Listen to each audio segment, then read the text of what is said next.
Graça e paz, Deus abençoe a todos. Estamos de volta e esta semana estamos iniciando alguns estudos sobre os textos do Antigo Testamento. Eu esperei algum tempo, remodelei o meu material e conforme Deus permite, conforme a saúde permite, nós vamos apresentando este material. Nós fizemos uma introdução breve aí sobre o Pentateuco, sobre os 5 primeiros livros da Bíblia, material produzido por Moisés.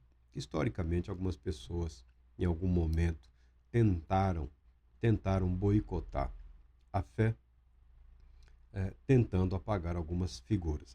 Muito atacado foi Moisés, mas ninguém conseguiu descaracterizar o fato, a verdade de que Moisés é sim o autor dos livros aqui, que nós denominamos Pentateuco. Os judeus chamam de Torá, instrução ou lei, ou como alguns falam, a lei de Moisés. Então, ingressamos agora no primeiro livro de Moisés, chamado Gênesis. As introduções às Bíblias mais antigas, mais reverentes, tinham essas declarações, né? Primeiro livro de Moisés, chamado Gênesis. Gênesis é uma palavra que vem lá da produção do grego, que tem a conotação de fonte ou origem. Eu, pessoalmente, sempre fui muito interessado no Novo Testamento. Procurei estudar sempre o Novo Testamento. E à medida em que eu fui me dedicando ao Novo Testamento, eu fui lançado e me vi forçado a dedicar tempo ao estudo do Antigo Testamento, porque absolutamente tudo que está contido nos livros do Novo Testamento, nos Evangelhos, nas cartas apostólicas, absolutamente tudo que está contido tem a sua fonte, a sua referência nos textos do Antigo Testamento. A leitura adequada, a leitura proposta pela própria Bíblia, revela-nos que desde o início o livro de Gênesis é um livro da graça. É um pré-evangelho, é um anúncio do agir gracioso de Deus com o propósito de redimir, de salvar, de restaurar a humanidade. Com o tempo você vai lendo, você vai aprendendo e a leitura de Gênesis, por exemplo, no princípio, no início, Deus criou os céus e a terra. O livro de Gênesis, vários capítulos do livro de Gênesis podem ser lidos, entendidos e compreendidos sem o uso da palavra Deus, sem referências à palavra Deus ou ao nome atribuído ao Deus Todo-Poderoso ou ao Deus Criador. É ação de Moisés, não tenho nenhuma dúvida, o autor, o ato de colocar um nome de Deus e nomes para Deus, que são frutos da revelação pessoal de Deus a Moisés. Não só enquanto ele pastoreava lá nos seus 80 anos de vida aproximadamente. Não só naquele momento. Deus se revelou a Moisés através da vida, através do viver. Algumas pessoas gostam dessa ideia ou desse conceito extremamente pontual no que diz respeito ao agir de Deus na vida das pessoas. Como se Moisés tivesse passado aí 80 anos da sua vida e, de repente, Deus se revela e ele passa a compreender absolutamente tudo. De fato, foi um momento pontual, mas a revelação de Deus, ela é também um processo contínuo na vida das pessoas, na vida destes homens, a ponto de a própria vida deles, o próprio viver, o conhecimento, a sabedoria, os dons, os talentos, serem instrumentos de Deus para abençoar a humanidade. Tá bom? Moisés foi forjado pela mão de Deus ao longo dos anos. Deus usou o Egito, Deus usou a terra de Canaã, Deus usou todos os meios e recursos para moldar o homem Moisés que foi o grande líder, que foi o formador da nação de Israel, do povo judeu. Tá? Isso não há que ser contestado. É claro que ele não foi o único. Moisés nunca esteve sozinho. Tá?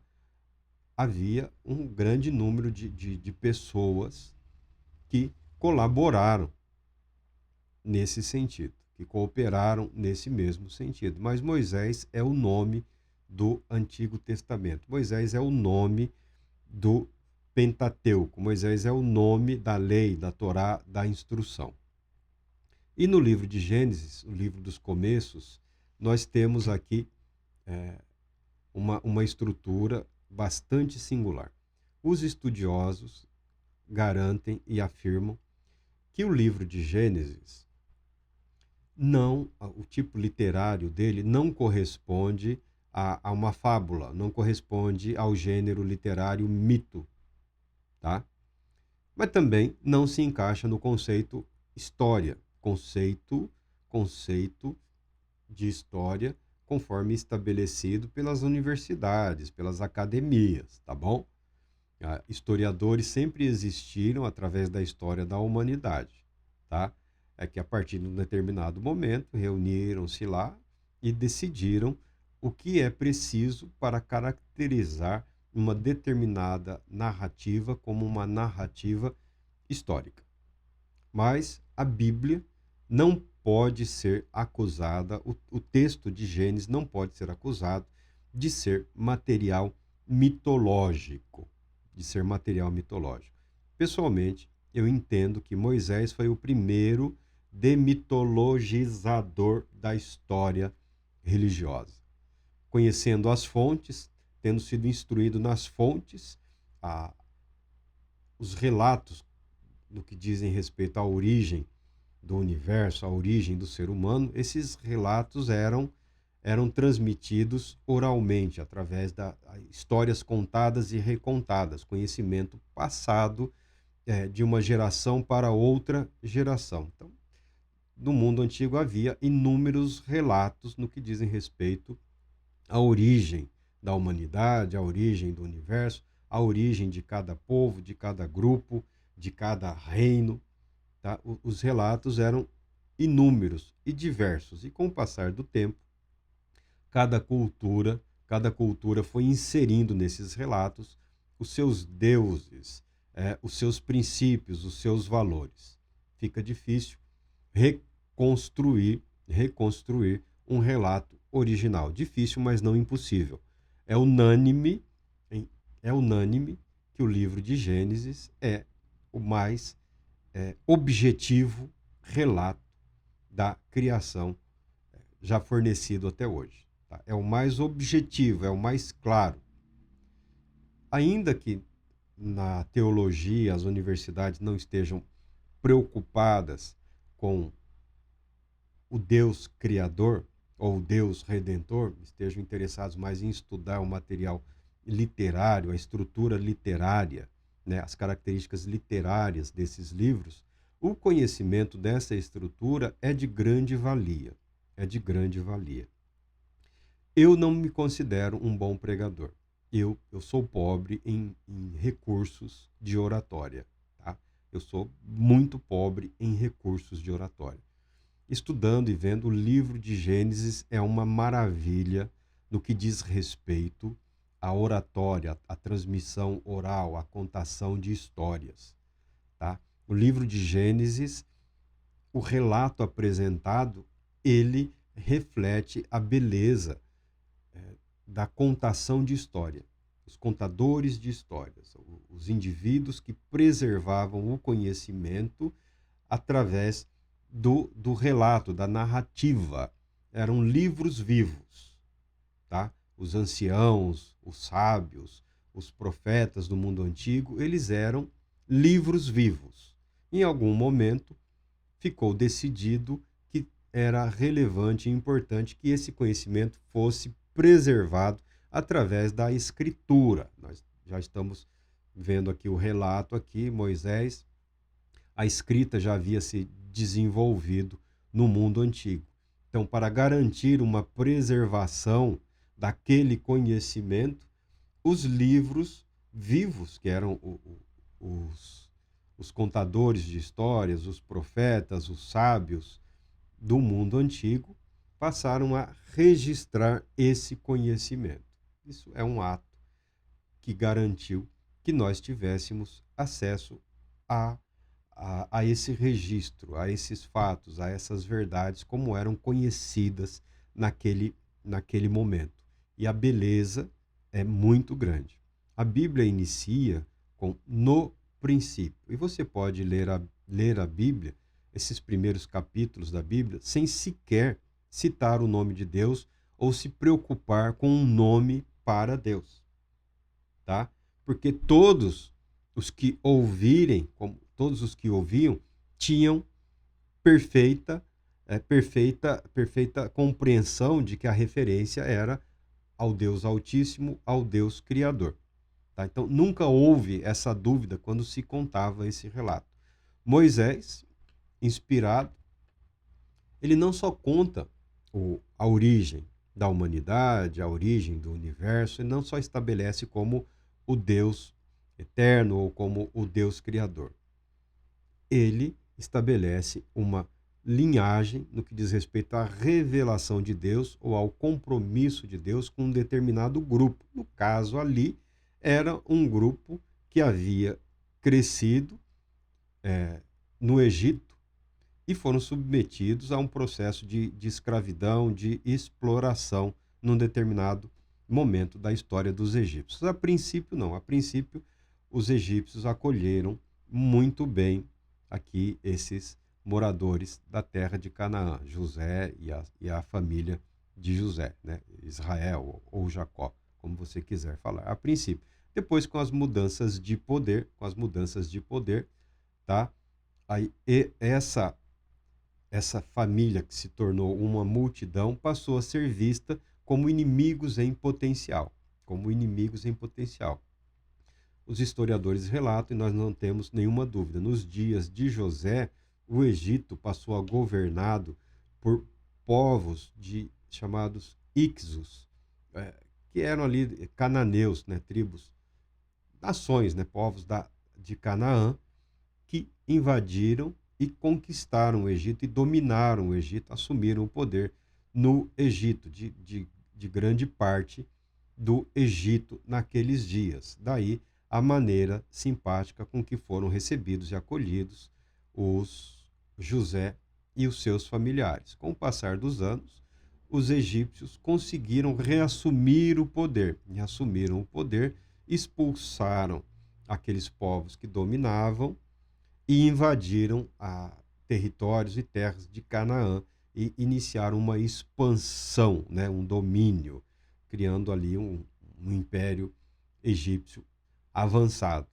Tá? Nesse momento, os hebreus passaram a ser vistos como potenciais inimigos ou adversários potenciais do povo egito, o que explica a exploração, o regime de servidão, a morte dos meninos, né? O faraó ordenar a morte dos meninos e uma série de outros eventos.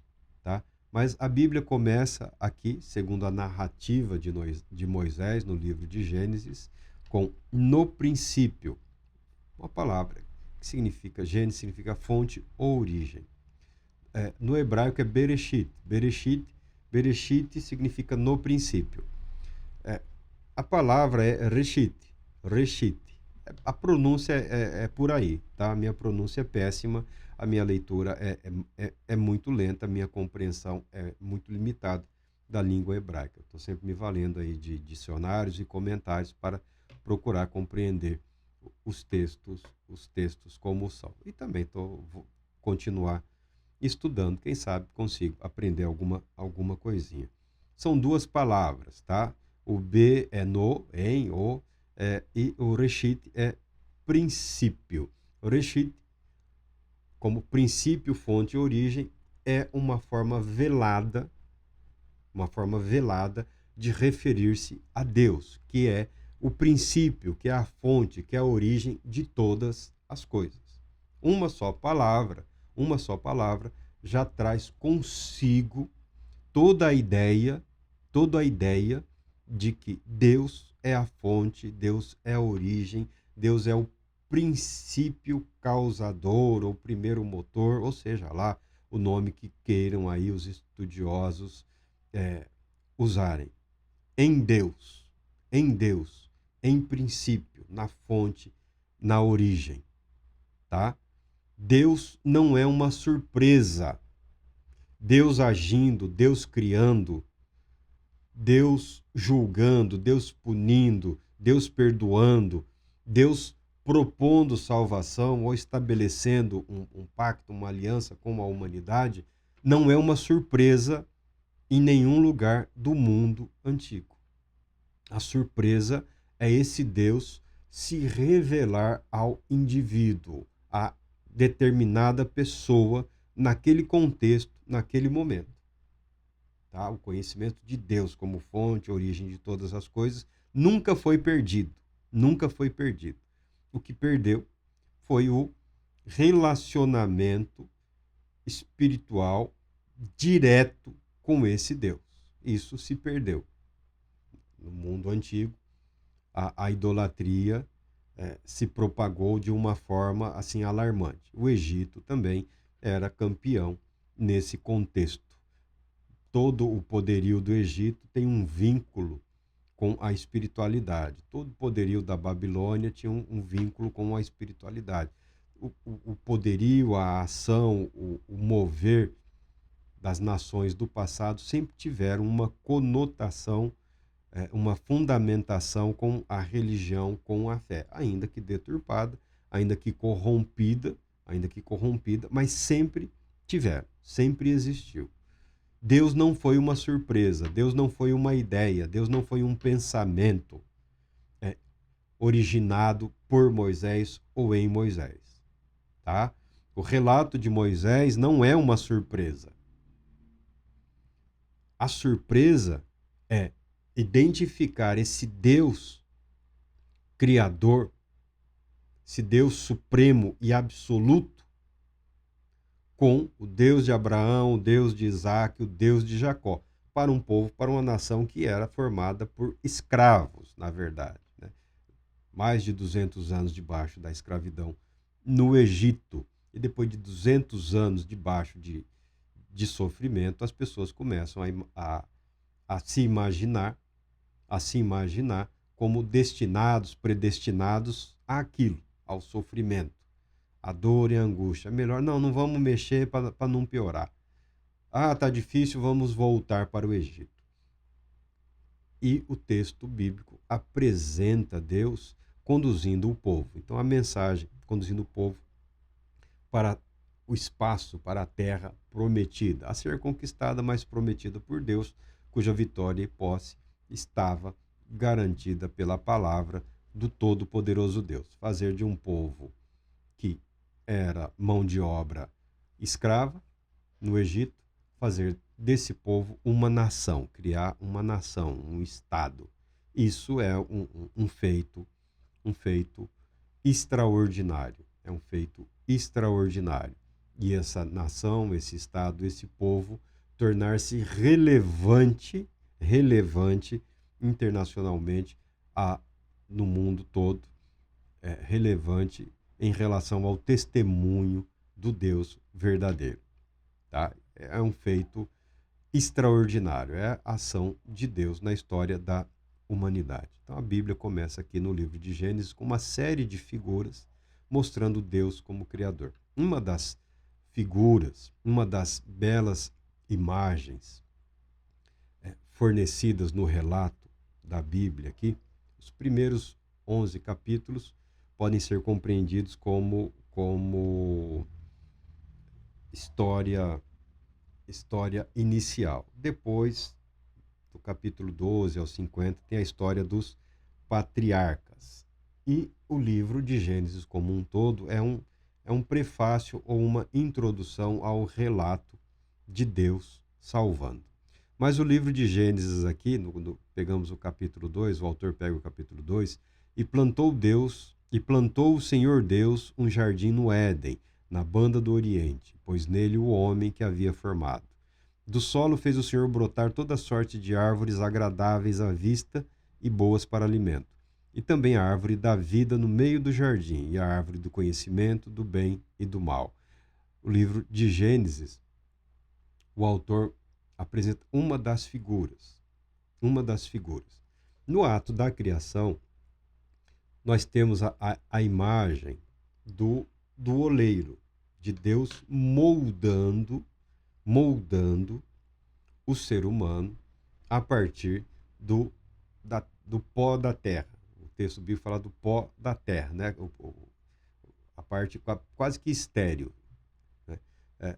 Apresenta Deus modelando, dá a ideia de um contato pessoal, de uma dedicação imediata ou direta, um agir direto de Deus. A humanidade é apresentada como que resultado de uma ação direta do Todo-Poderoso Deus. Tá? Então, você tem aqui a imagem de um Deus modelando. Agora você tem aqui, nesse segundo relato, uma sugestão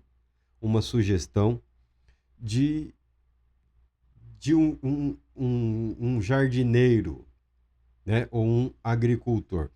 Essa plantação, o que eles chamam jardim no mundo antigo, era formar, nós chamamos de um pomar, nós chamaríamos de pomar, tá? Árvores frutíferas. A ideia de árvores meramente ornamentais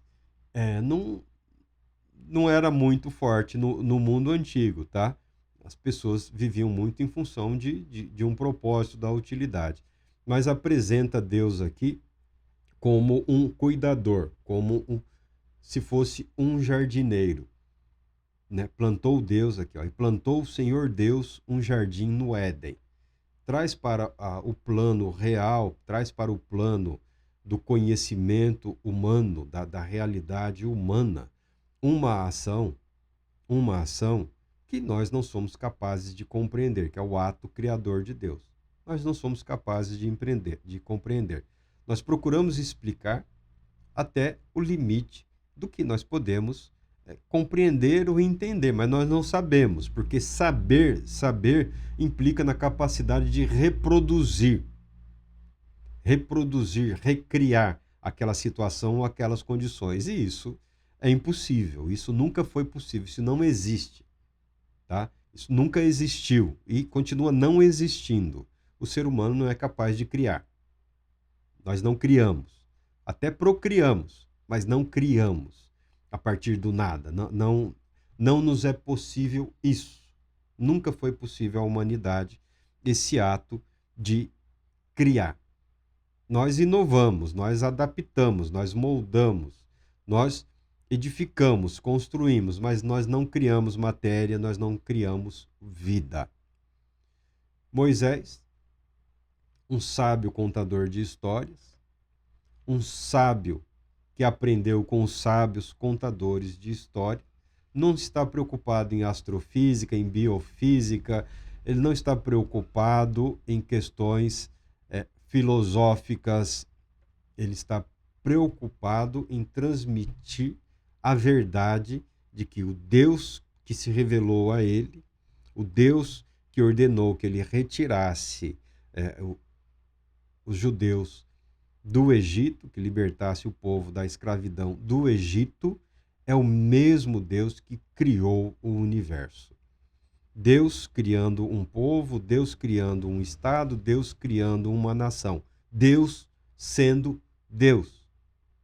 É o que Moisés está ensinando, é o que a Bíblia está evidenciando, que Deus, o Criador, sempre agiu como Deus, o Criador. O Deus, o preservador da vida, sempre agiu com o objetivo de preservar a vida. O Deus que estabelece um pacto, um compromisso de salvar, sempre agiu com o propósito de salvar a humanidade.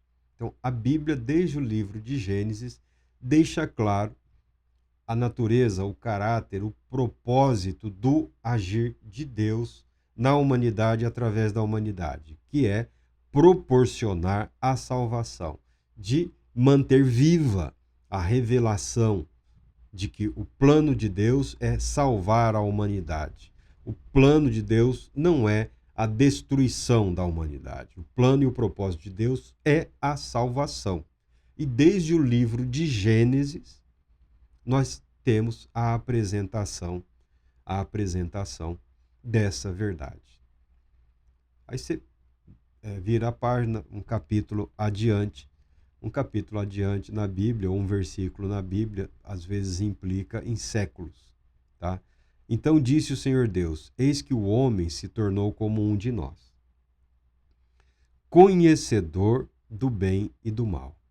Assim, para que não estenda a mão e tome também da árvore da vida e coma e viva eternamente, o Senhor Deus, por isso, o lançou fora do jardim do Éden, a fim de lavrar a terra de que fora tomado. Aqui, após o pecado, após o fracasso, após a rebelião, Deus, o Criador, estabelece o jardim e impõe um limite.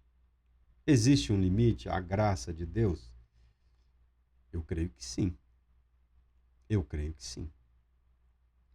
E onde está esse limite? Esse limite está no espírito humano. Esse limite está no coração humano. Este limite é resultado da graça de Deus, que permite que o ser humano decida obedecer ou não à vontade de Deus. Tá? Quando Deus criou, estabeleceu o limite, tudo é para vocês, menos essa árvore, menos os frutos dessa árvore. Impôs um limite. Mas o limite não estava na árvore, o limite estava no espírito humano. Qual a necessidade de experimentar daquele fruto? Nenhuma. O ser humano quase que não necessitava de alimento. Tá? Esse ambiente aqui, criado por Deus, era um ambiente totalmente favorável à vida humana. Uma fruta era o alimento. Tá? Não havia esse ímpeto, não existia essa ansiedade, não existia essa rápida degradação no que diz respeito à necessidade contínua do ser humano de se alimentar, né? A fome que nunca termina. O ser humano precisa se alimentar com alguma regularidade para preservar a sua própria vida. Não havia essa limitação tão intensa. Os recursos eram muitos. Você fala do Gênesis, o próprio livro é uma indicação, no caso de Moisés, quando ele fala que um jardim no Éden, as pessoas pensam que o nome do jardim criado por Deus era Éden. Não. Nos dias de Moisés, havia uma região conhecida como Éden. E Moisés está apontando. E plantou o Senhor Deus um jardim no Éden, tá? Numa região. Os arqueólogos, eu não sei como está hoje aí, mas os arqueólogos identificaram onde é o Iraque, um sítio arqueológico lá que é considerado, se não o mais antigo, uma das mais antigas edificações lá, os restos arqueológicos de alguma edificação, de uma cidade, de um ajuntamento de vida humana. O nome é Eridu, ficava no Iraque. Por isso, as pessoas costumam identificar aquela região que forma uma meia-lua, um crescente, como a chamada Mesopotâmia, né? Que era uma região que podia abrigar vida, produção agrícola fácil, como sendo uma região ali onde existiu o jardim do Éden, né? Seria ali, tá? As primeiras habitações, ou ao sair, os primeiros lugares onde a humanidade onde a humanidade esteve. Tanto que no Iraque ali é a região onde foi construída a Torre de Babel, né? A antiga Babilônia, lá, a civilização também, que acabou se desenvolvendo naquela região. Provavelmente é ali. Se não foi ali, o autor está dizendo que era uma região tão propícia quanto aquela, né? Uma indicação de que o Jardim do Éden existiu numa região como aquela que era conhecida pela sua fartura, pela capacidade de suportar a vida, de gerar vida. Então, são indicações, referências geográficas e históricas. Tá? É assim que Moisés está agindo. Não é uma fábula, não é numa galáxia distante, não é numa realidade paralela, não é num mundo imaginário. Ele está dizendo, foi aqui que Deus plantou um jardim. Né? Foi aqui, nesse mundo, foi aqui, nessa terra. E ficava ali, naquela região, naquela direção. Tá? É assim que age o autor, fazendo com que o texto sagrado seja diferente de todo outro relato que trata da origem da vida, até mesmo dos relatos chamados científicos aí que proliferam nos dias de hoje, tá? Sem pé nem cabeça, né? Explodiu e aconteceu. Explodiu o quê? Explodiu a cabeça do pensador, explodiu a cabeça do filósofo. Conhecedor do bem e do mal. Por que conhecedor do bem e do mal? O bem é absoluto. O bem é uma verdade absoluta. O mal é relativo. O mal é temporário. O mal se esgotará. Uma coisa feita fora do seu contexto, que seria adequada e boa no contexto correto, fora do contexto é um ato mau. Alimentar-se do fruto de uma árvore não era problema nenhum. Não tem maldade nenhuma. Exceto que de uma única árvore foi proibido o consumo do fruto. E o ser humano desobedeceu. O ser humano foi além do limite proposto por Deus. Isso fez com que o ser humano caísse da perfeição? Não. Não atingisse a perfeição proposta por Deus. Porque era um teste. Tudo é um teste. Tudo é um teste. O potencial de perfeição com o qual o ser humano foi criado necessitava de um teste para a aprovação. E o ser humano não foi aprovado nesse teste. Aí entra o Deus Salvador, o Deus Redentor, que apesar do fracasso humano, conduz pela sua graça a humanidade ao conhecimento desse Deus gracioso e amoroso, fato que se revela num ato específico, Jesus Cristo, nosso Senhor. Está prometido no livro de Gênesis, na origem, no início, do princípio, em Deus. A salvação tem sua origem em Deus, na graça divina, na misericórdia divina, não no pecado humano. A salvação não é uma solução para o fracasso. A salvação é a garantia de que o plano de Deus para a humanidade se concretizará no futuro, através da fé em Cristo Jesus. O ser humano não se tornará o que ele deve ser pelo seu próprio empenho, pelo seu próprio esforço, pela sua própria força, pelo seu próprio poder, pela sua própria autoridade. O ser humano se tornará tudo o que ele pode e deve ser pela aceitação da graça de Deus. Deus Todo-Poderoso te abençoe, te proteja e te conceda a paz.